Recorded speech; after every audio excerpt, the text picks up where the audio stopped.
हाय बच्चों, मैं हूं नेहा मैम। आज मैं डिटेल मैकेनिज्म लेकर आई हूँ पूरे रिएक्शन का for preparation of phenol from cumene, that is auto oxidation method. बच्चों, इस मेथड पे या रिएक्शन मैकेनिज्म पे मैं ज़्यादा स्ट्रेस इसीलिए दे रही हूँ क्योंकि ये मुझे लगता है काफ़ी इंपॉर्टेंट पार्ट है जो बच्चे नज़रअंदाज कर देते हैं, क्योंकि इसमें जो हॉक रीअरेंजमेंट दिया हुआ है इस पर क्वेश्चन आ सकते हैं। तो शुरू करते हैं। First step that is oxidation with the help of air. तो एयर से ऑक्सीडेशन होते ही क्यूमीन ये फॉर्म करता है क्यूमीन हाइड्रोपरऑक्साइड। क्यूमीन ये होता है आइसोप्रोपाइल बेंजीन। तो आप देख सकते हो C6H5 is the pH group, that is phenyl group, attach to isopropyl group that is CH3CEH, CH3 branch of CH। And ये जो CH है आइसोप्रोपाइल का, उस पर ऑक्सीजन अटैच हो जाता है and it forms OOH, and that is the first step, oxidation of cumene by air. The very second step बच्चों, यही है वो hidden step that is a very important Hock rearrangement. Acid catalysed cleavage बोला जाता है इसे। इसमें होता क्या है, तो इसमें जो पहला स्टेप है उसमें होता है protonation of hydroperoxide oxygen. The OOH group gets protonated. अब ये होगा बाय यूजिंग एसिड। तो डाइल्यूट मिनरल एसिड यूज़ किया है, that is very common one, H2SO4, and वहाँ पर क्यूमीन हाइड्रोपरऑक्साइड का जो ऑक्सीजन है वो डेफिनेटली प्रोटोनेट हो गया। ठीक है। अब सेकेंड स्टेप जो रहेगी उसमें आती है एक फिनाइल माइग्रेशन की process, that is 1,2 shift.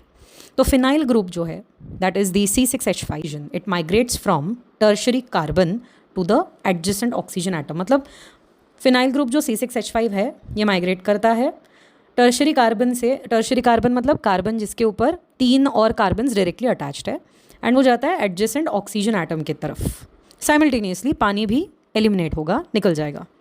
Okay, तो ये था second step, that is phenyl migration 1,2 shift. इसको आप याद रखिएगा क्योंकि यही है प्रॉपर हॉक रीअरेंजमेंट। ओके, तीसरे स्टेप में हॉक रीअरेंजमेंट के फॉर्म होगा oxonium ion. What do you mean by oxonium ion? तो ऑक्सोनियम आयन ये होता है जिसमें ऑक्सीजन के ऊपर एक पॉजिटिव चार्ज बनेगा, ऑक्सीजन ये कैटायनिक बनेगा वहाँ पे, एंड ये रेजोनेंस स्टेबिलाइज्ड ऑक्सोनियम आयन होता है which is the intermediate that is formed in this step 3। Okay, then we move on to the step 4 that is hydrolysis, यानी कि अटैक ऑफ न्यूक्लियोफाइल। बच्चों, जो वाटर है, इस वाटर के ऑक्सीजन के ऊपर 2 लोन पेयर्स होते हैं, राइट? तो इसके कारण water here acts as a nucleophile and it attacks the carbocation centre. Okay, तो ये कार्बोकैटायन बहुत ही ज़्यादा स्टेबल है। उसके 2 रीजंस है बेटा, इट इज़ रेजोनेंस स्टेबिलाइज्ड। दरअसल ये है एक tertiary carbocation, and you know that carbocation की stability order is 3 degree greater than 2 degree greater than 1 degree carbocation. Also आप नोटिस करो ये PH यानी कि C6H5 यानी कि फिनाइल ग्रुप पे अटैच्ड कार्बन है, तो ये एक बेंजिलिक कार्बन जैसा दिखता है, इसीलिए benzylic carbocations are having extra stability. Then water therefore easily attacks it. Fifth and the last step is cleavage, and हमारा जो इंटरमीडिएट था ये ब्रेक हो जाएगा finally to give a major product phenol, that is C6H5OH, and a very important that is valuable byproduct acetone, okay, which is a ketone. It is CH3, C double bond O CH3।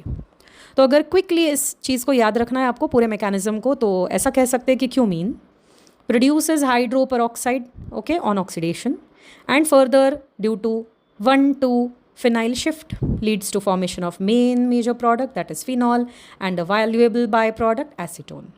So exam point of view जैसे JEE NEET के लिए hoc rearrangement का point बहुत अच्छे से कर लेना। अगर ये वीडियो आपको पसंद आया होगा तो please like, share and subscribe कीजिए। Thank you so much.